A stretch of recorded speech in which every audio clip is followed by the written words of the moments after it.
ايوه الحلويات، انا بحب الحلويات قوي. وريني يا مزة. اوعى لازم حد يظبط على الكلام ده. قلت بلاش. انا بحب البسكوت. ايوه يا جامد يا جامد. العجام دي القد بتاع الزراير. انا جابت من الصبح يا ابني الصراحه عملت العجام ولا لا؟ حاسب يلا يلا حاسب انا بقى بخاف من ذاتي. ربنا يستر. عندي يا ماما. يا ماما مالكش دعوه يا لولو. يا لولو مالكش دعوه باللي ماما بتعمله يا لولو. هي دي بقى مشكله البنت القصيره. عدي الحياة بالراحة بالراحة. كده هنا بقى الكلب دوت سكران لحد ما ارتاح. حاجة خلي بالك يا حاج وانت بتنزله. خلي بالك خلي بالك خلي بالك.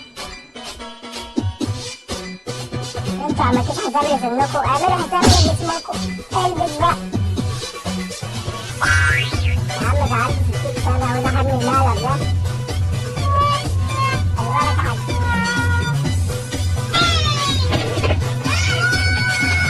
ده اختبار لبنتهم. شوف قد المسؤولية ولا لا؟ لا مش قد المسؤولية. شاطر يا ماما.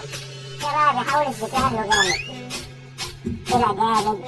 خلي بالك انت على الشط يا حمار. كده يا حاج. يا حاج ركزي. ابدأ بقى يا حبيبي. تبقوا بقى الجميل فين؟ بقى الجميل يا بنت الدكتور. يوم ما جايبها لي بص عليه دي. يا عم نزلني يا عم. يا عم نزلني بدل ما اضربك. هضربك صدقني. نزلني. الواد ده يعني كان بيحاول يصطاد سمك.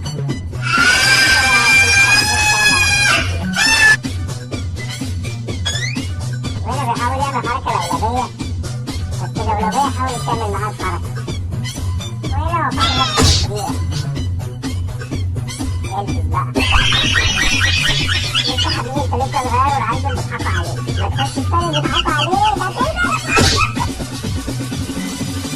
احنا عملنا ما جايش الصيف اللي فات ده. انا ماليش دعوة. انا اهو انا عايز افك نفسي واحد. مش شغال وحش يا ماما. مش شغال وحش بقى. انا مالك انا مالك.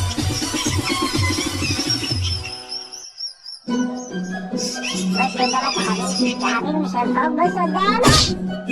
لذلك باين ما تهزريش بحاجة. انا برضه هحاول ايه عنكبوت هشيله. العب. مالك يا عم بتبصلي كده ليه؟ انا عايزك تكون في سلام ولا في سلام. عارف هما اللي بيجي يعملوا وبيجيبوها في الشاشة كده. عدى على سنك.